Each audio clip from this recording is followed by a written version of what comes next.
Good morning, I'm Linda and this is Huttons Valley Permaculture. Well, it's been icy out in the paddocks this morning and there's been frost around the vegetable garden. I noticed it was really cold last night and in the middle of the night I jumped out to cover over my potatoes. But before I get them uncovered, let's head back to yesterday to see what I got up to then. I'm out here today to harvest some beautiful veg, including a purple cauliflower and this amazing cabbage. But before we do that, I noticed my seedlings are getting eaten down, so I need to clear a garden bed and get them planted. In my last video, we cleared a garden bed and planted some of my little seedlings that were being eaten by earwigs. Now, I put them back where they were without really thinking about it, and of course they're being eaten down more, and some of the other seedlings have too. Even the ones that are just starting to pop their little heads up, like this little beetroot, has had its top eaten off.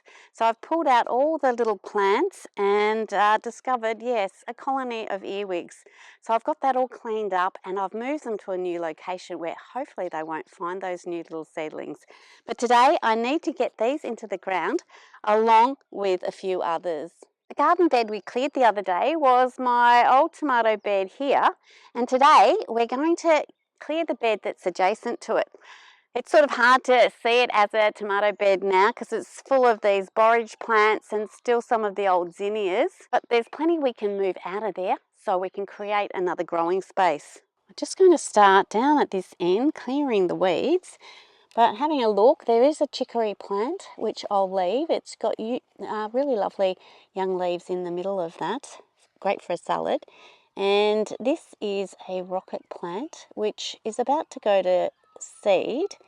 The leaves could be used for a salad still, but I think I'll just leave the whole plant, go to seed in this area and spread the rocket around. But as you can see, the other areas are just kind of a weedy zone. This was basil plants, so I didn't harvest any of those seeds, so hopefully there's enough of those in the garden itself to bring some basil back to life next season. But we'll get these old zinnia plants out and just generally give this all a tidy up.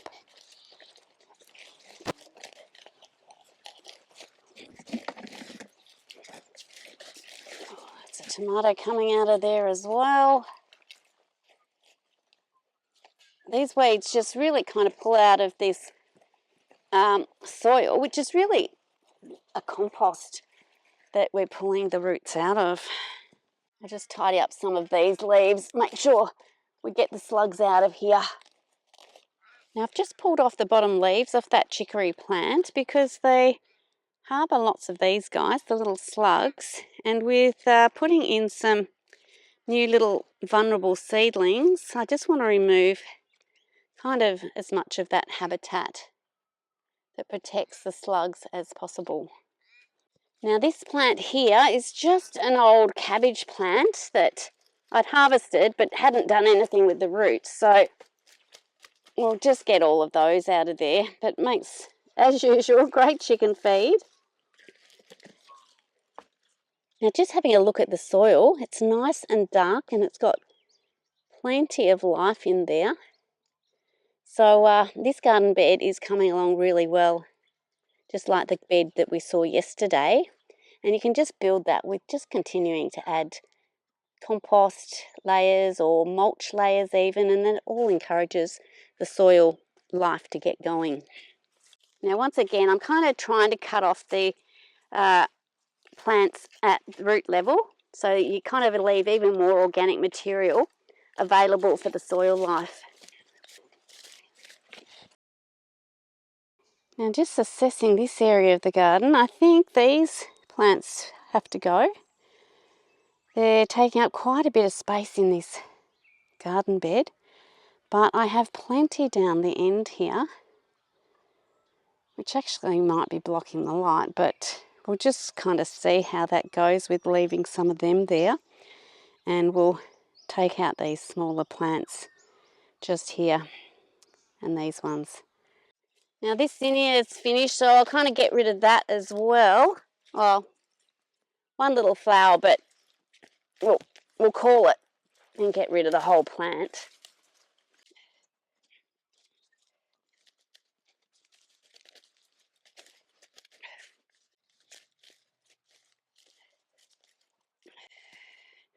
Getting to the tomato section now. I don't think I'll worry about those. There's not many.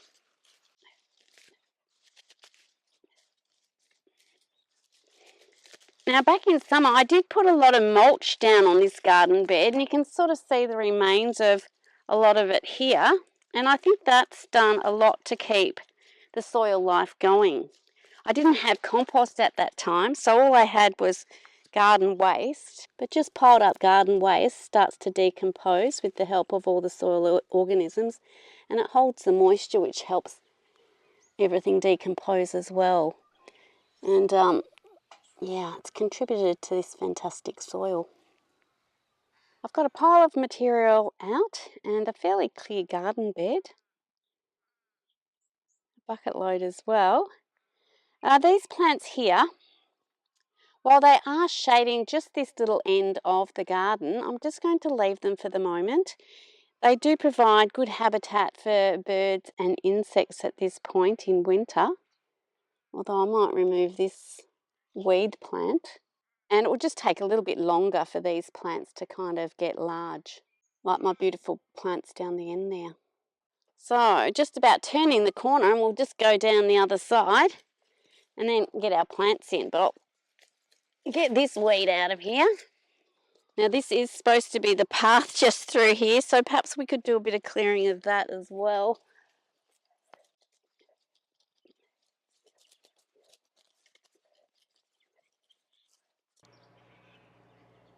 But it almost looks like a path now. Now we'll start going down the other side. Now I usually love to leave these fennel flowers, but we have some going up my trellis. I don't think they're going anywhere soon, so I'll be able to leave those ones for the bees. But these ones sprawling across the garden definitely have to go. We have this California poppy plant here that is kind of in between gardens. So I'll leave that and just clear from there through.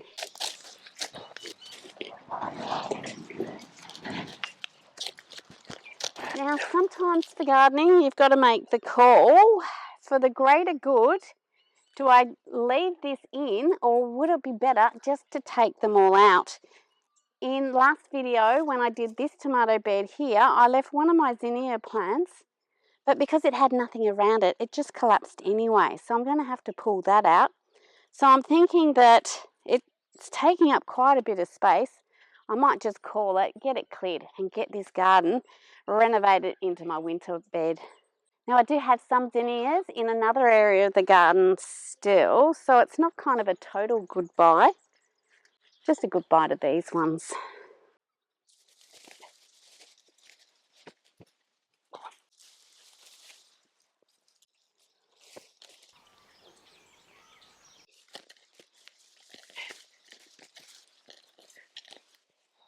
Oh, tempting. Do we leave this one for a bit longer?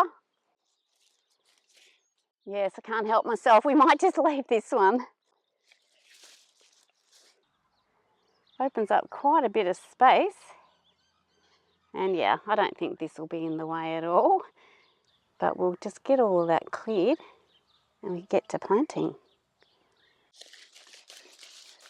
The garden is as cleared as it's getting. I've left some endive, the zinnia. This is a fennel. And we've left this other fennel here as well. The seedlings I'm going to plant are the same as we planted in the last video. The red cabbage, the Chinese cabbage, and some broccoli, although they have been significantly eaten by the earwigs, but we'll give them a go anyway. And in addition to those, we've got some pak choy, and I've also got some turnips to throw in. So once again, I'm just going to spread them around. I'll give the most space to the red cabbage because that gets quite big. The turnip and pak choy can perhaps go at the front of the gardens, and the larger brassicas may be closer to the middle to give them the space they need.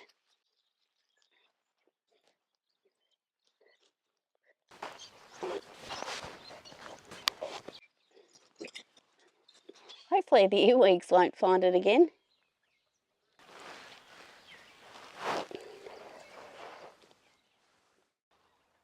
hard to see, but they are all in. Just need to give them a water and a bit of compost around. The compost I'll be using around these little plants is the compost that we dragged out of the compost bays in my last video. It's nice and fine and lovely, and it will help build the soil beautifully. In a few weeks' time, I still might add the coarser compost because that kind of forms a great mulch on top of these little plants. But this is, you know, great for the moment.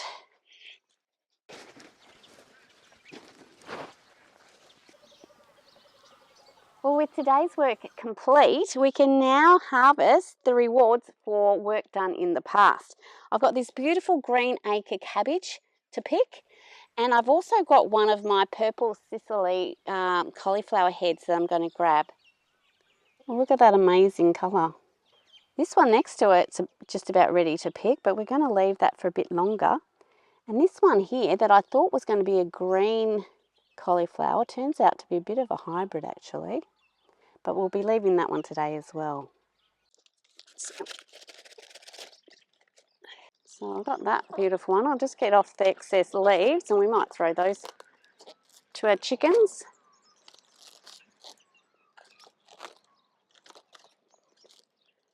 We do have to remove critters that are in here, and a bit of a soaking in the kitchen is always a good idea before consuming homegrown produce that isn't subject to chemicals. And now I'll just grab this head of cauliflower. Now I'm not sure whether this will grow shoots from the sides. I'm going to harvest this to allow for that just in case. And that will also need a bit of a wash. Little birds have landed on that one. These cauliflowers have been such big, strong, healthy plants that I like the thought that it might shoot out the sides if we leave this in place. I have had that with cauliflowers before where they shoot a bit like the broccoli, just little side shoots, which kind of extends the harvest. And I'm just going to add a few carrots to those veg that I've already got to make a bit of a stir fry. Well, you got to love those fresh veg for lunch, and fresh veg is the reason why I'll jump out in the middle of the night and cover over my potatoes just to make sure I can get a crop going through winter. Now I double layered them just because I was a little bit worried about the temperature, but it didn't seem to get as cold as what I had anticipated. Well, some of them might be a little bit squashed from the heavy tarp, but I think we've survived our mild frost. Another of my frost-sensitive plants is the nasturtium, which was quite icy this morning. But it too looks like it's survived okay. All the ice has melted now. As I was harvesting the carrots yesterday, it reminded me of my second carrot patch that I've still got the mesh all over, and it's got lots of little weeds growing through and lots of plants that don't look like carrots. So I think it's time we got the net off and we check out what's going on under here. Now, just as a reminder, I went to this length to cover up my little carrot seeds just to keep the slugs from eating them down as soon as they popped up their little heads. And I think it's worked quite well. Well, there's a little slug. We'll get that one off and stomp on it.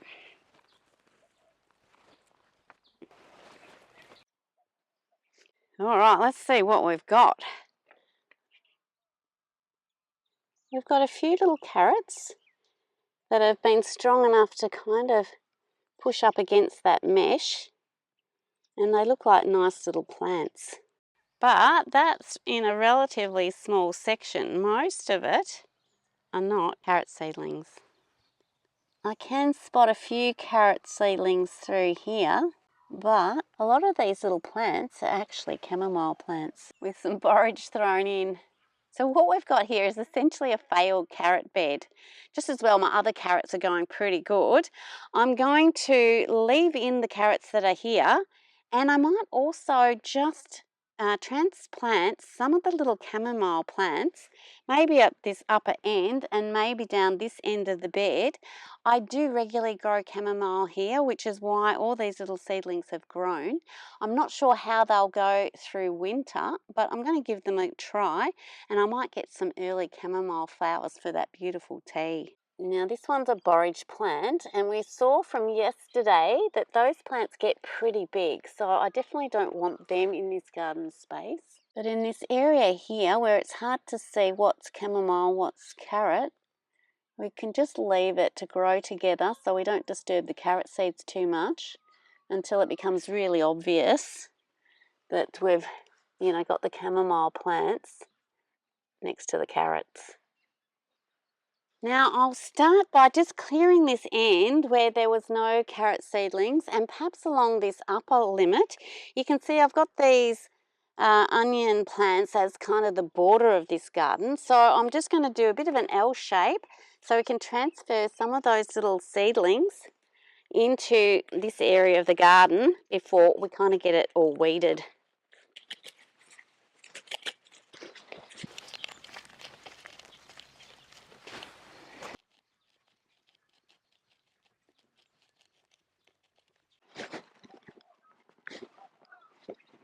Well, it's a fairly tedious job weeding this bed, and you've got to go carefully. You can see these ones are chamomile, but these little ones here are the carrots, so I'll be leaving those there, but I might kind of dig out this little patch of chamomile seedlings and transplant them.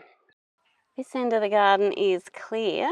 There was one little plant that I've left in over there, hard to see. So I'll dig up a clump of the chamomile and just get it transplanted into this end. Now I'm going to have to be pretty careful. They're the carrots there. So I'll just work around that. Take that clump. And I think I can take this out as well. And I'll just space my little plants out in here.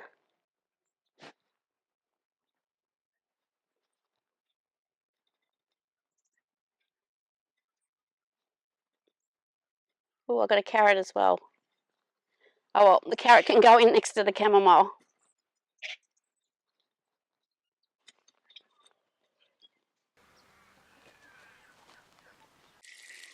Given it a water to settle those little plants in, and I've called it quits for the moment. I've got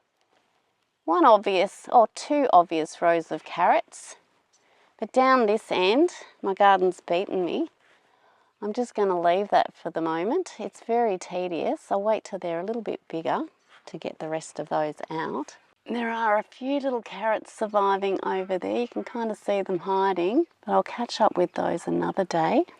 Now, I don't usually surrender with a weeding project, but this was so tedious and so few carrots in there that I really wondered whether it was worth it. I don't know if the slugs are just going to come in and get what carrot seedlings are here, so it will be just a waste of my time, and I'm going to leave it. Maybe those extra little weeds in there will distract the slugs and the snails, and they'll miss the little carrots that are hiding in there.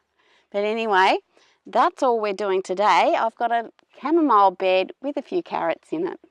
But what I did distract myself with while I was out here is doing a little bit of weeding, sort of chop and drop style, around this artichoke plant. Although we might have to trim more than just the weeds to give this guy a little bit of space to make one of those beautiful globe artichokes. Now while I'm here, I might as well finish chopping the rest of these weeds down and using that as mulch around the artichoke.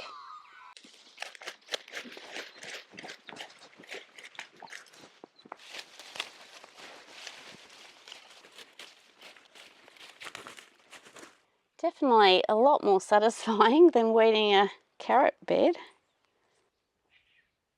Now while I've been out here, I've been reminded that this huge big rhubarb plant's here, and the frost will kind of knock it back a little bit, so I might actually harvest a few of these beautiful red stalks. Now all I've done with this plant during the season was put a heap of manure around it, just straight manure. And it gets plenty of water being at the bottom of the garden bed.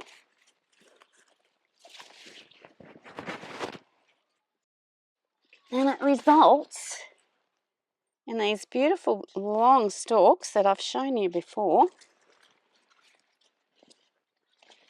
And there's heaps of them. Now I've got those 6 stalks off the plant and you can barely notice that they've gone. Now what I'll be doing with this is making a batch of rhubarb fizz. Now it's not an everyday drink, it is made with sugar, but it is a bit of a treat and it's just pretty delicious to share around when friends come to visit. I'll leave the recipe in the description. It's about 800 grams or so of chopped up rhubarb, a couple of lemons, some apple cider vinegar, sugar and also some water. You leave that to ferment in a jar for a couple of days before straining it and bottling it for a couple of weeks to develop the fizz. But it really is delicious and a great one to share. Well, that's it for today. I'm pretty pleased that the frost didn't knock down my garden, but it's just a matter of time really. I hope you've enjoyed today's video. Thank you so much for watching and I'll see you in the next one.